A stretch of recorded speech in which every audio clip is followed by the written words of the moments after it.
Hello, good morning. দেখা মনে হইতাছেনি যে এটা কি হইতে পারে, স্পেশালি জিম বন্ধুরা।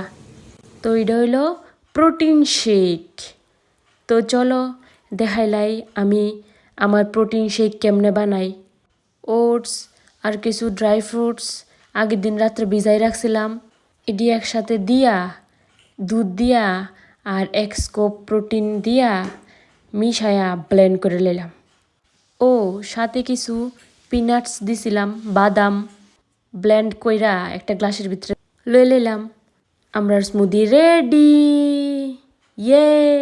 তো স্মুদির উপরে কিছু পিস্তার টুকরা দিয়া গার্নিশ করে নিলাম।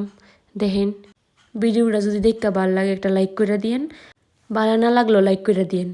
কিতা ভালো লাগছে না এটা কইরা দিয়েন আমার কমেন্ট বক্সে, আরও কিতা ভালো লাগছে এটাও কইরা দিয়েন। আর আমার চ্যানেলটা সাবস্ক্রাইব।